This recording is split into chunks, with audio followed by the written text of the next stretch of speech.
रूही बेटा, तू यहाँ है और मैं तुझे बाहर ढूंढ रही थी। चल जल्दी से मेरे साथ रोटी बनवा। लेकिन क्यों माँ?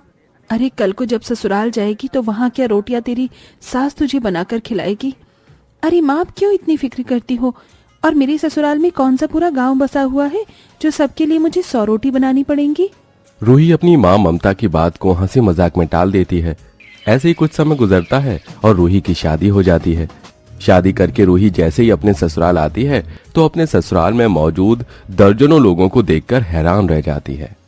हे भगवान, मैं अपने ससुराल में आई हूँ या किसी मेले में, कितने सारे लोग हैं।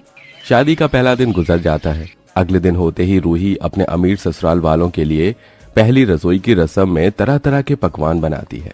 अरे वाह रूही, तुमने तो काफी सारे पकवान बनाए हैं और खुशबू भी बढ़िया आ रही है, लेकिन तुमने रोटी नहीं बनाई क्या?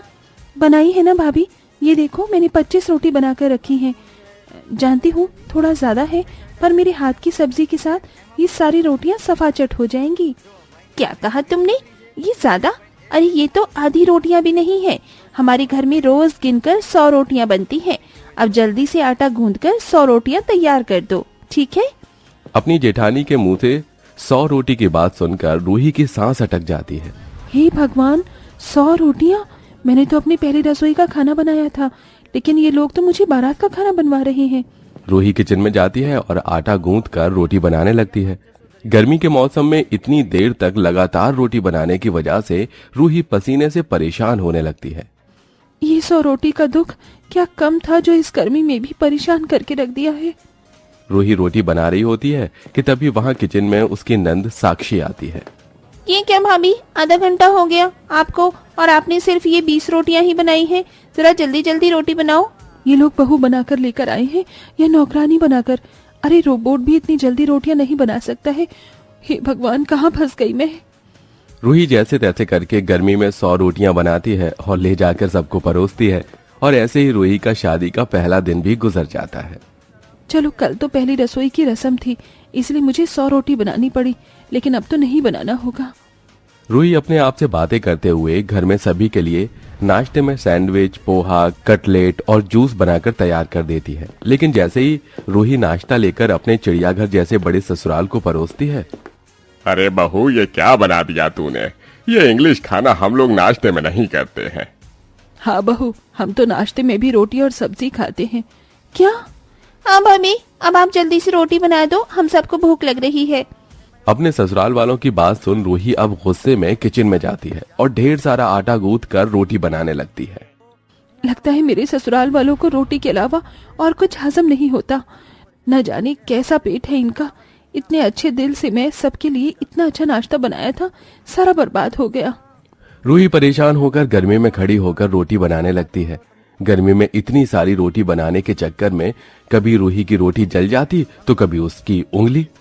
हे भगवान, आखिरकार 100 रोटियां बनकर तैयार हो ही गईं। रूही सुबह नाश्ते में अपने पूरे ससुराल वालों के लिए 100 रोटी बनाकर काफी थक जाती है। इसलिए शाम होते ही रूही को 100 रोटी न बनानी पड़े, किचन में जाकर सबके लिए दाल चावल वो बना देती है। चलो अच्छा हुआ मैंने दाल चावल बनाकर रख दिए, वरना आज भी मुझे खाने में सबके लिए 100 रोटियां ही बनानी पड़ती।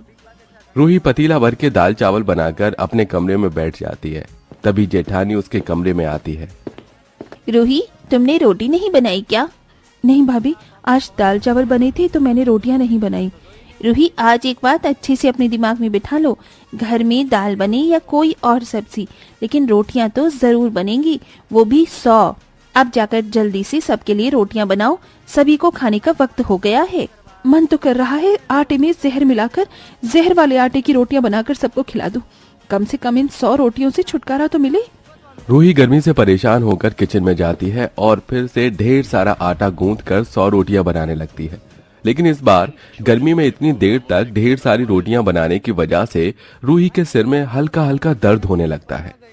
एक तो ये गर्मी, ऊपर से ये सर दर्द, ऐसा लग रहा है कि अभी बेहोश हो जाऊंगी। हर दिन तीनों वक्त गर्मी में रोज रोज 100 रोटियां बनाने की वजह से रूही को दर्द होने लगा था। इसी के साथ अब गर्मी की वजह से रूही की गर्दन पर लाल लाल दाने भी निकल आते हैं। ये क्या रूही, तुम्हारी गर्दन पर गर्मी के दाने कैसे निकले? तुम्हारे घर वालों की तरफ से हर दिन तीनों वक्त 100 रोटी जो बनानी पड़ती है, किसी से नहीं होता कि आकर मेरी रोटियां बनाने में मदद कर दे। बस सब्जी बनवा कर चले जाते हैं। सबसे मुश्किल काम तो मुझे ही करना होता है।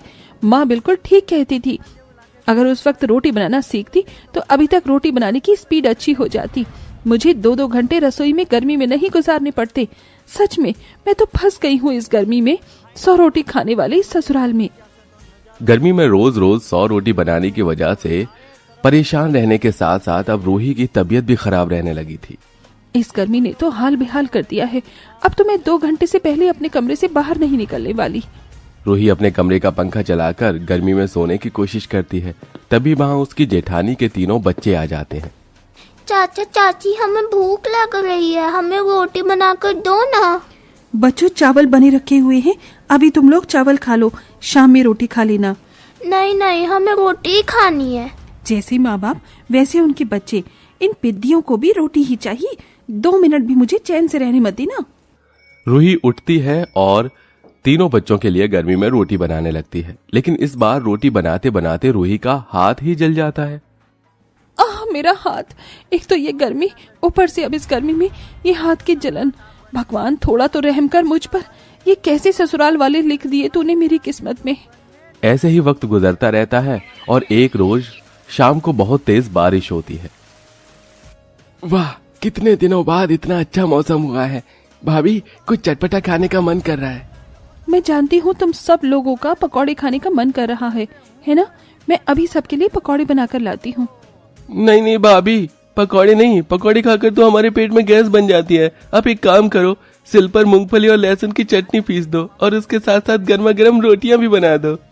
हे भगवान, बारिश के मौसम में जहाँ हर कोई पकौड़े खाता है, इन लोगों को रोटी ही खानी है। इनका बस चले तो अपनी अंतिम यात्रा में भी ये अपने साथ रोटी लेकर निकले। रूही दोबारा किचन में जाती है और गर्मी में सबके लिए रोटी बनाने लगती है, जिसके चलते अब धीरे धीरे गर्मी में रूही की तबीयत और ज्यादा खराब होने लगती है। चलो, आज की 100 रोटियां तो बनकर तैयार हो गई। अब जाकर थोड़ी देर आराम कर लेती हूँ। 100 रोटियां लेकर जैसे ही रूही बाहर जाती है तो देखती है कि घर पर बुआ और मामी आई हैं। आइए, कैसे आना हुआ। रूही बहू, जाओ इनके लिए भी जल्दी से रोटियां बना कर ले आओ। बेचारी रूही खराब हालत में जाकर फिर से आटा गूंथ रोटी बनाने लगती है। लेकिन इस बार रूही गर्मी में गैस पर रोटी बनाते ही बेहोश हो जाती है। जब रूही बहुत देर तक किचन से बाहर नहीं निकलती तो प्रीति किचन में जाती है और देखती है कि रूही बेहोश हो चुकी है, जिसे देख वो सबको बताती है और अब सब लोग जल्दी से डॉक्टर को लेकर आते हैं। डॉक्टर साहब, क्या हुआ मेरी बहू को? वो बेहोश कैसे हो गई? लगता है ये गर्मी में कुछ ज्यादा ही देर तक काम करती हैं, इसीलिए इनके शरीर का पानी सूख गया है। हम इन्हें ग्लूकोज अभी चढ़ा देते हैं और ये मैंने कुछ दवाइयां लिख दी हैं। आप इन्हें ले आइएगा और कल आप इन्हें अस्पताल लेकर जाकर ग्लूकोज चढ़वा दीजिएगा। डॉक्टर की बात सुन सभी को अब रूही की फिक्र होने लगती है। इसी के साथ सबको एहसास भी होता है कि रोज रोज उनकी 100 रोटी की वजह से ही आज उनकी बहू की ऐसी हालत है। रूही बहू, हम लोगों को तो शुरू से ही इतनी सारी रोटियां खाने की आदत थी। हमने एक बार भी नहीं सोचा कि नई नवेली बहू इतनी सारी रोटियां बना भी पाएगी या नहीं। तेरी इस हालत की जिम्मेदार हम सभी लोग हैं। रूही, माँ बिल्कुल ठीक कह रही है, हमें माफ कर देना। कोई बात नहीं माँ जी। भाभी, आप मुझे इस तरह माफी मत मांगिए। मुझे ही शुरू से ही रोटियां बनाने की आदत डालनी चाहिए थी। अगर होती तो आज ये सब नहीं होता। भाभी, माँ, मेरे पास एक आइडिया है। क्यों ना हम रोटी के साथ साथ चावल भी खाएं। इससे भाभी को ना तो ज्यादा रोटियां बनानी पड़ेंगी और ना ही उसकी कभी तबीयत ऐसे खराब होगी। साक्षी का ये आइडिया घर में सबको पसंद आता है, जिसके बाद अब सभी लोग 100 रोटी की बजाय आधी रोटी ही बनवाते हैं, साथ ही ढेर सारे चावल, जिससे रूही को अब किसी भी दिन 100 रोटी नहीं बनानी पड़ती और आखिरकार रूही को गर्मी में 100 रोटी खाने वाले ससुराल से छुटकारा मिल ही जाता है।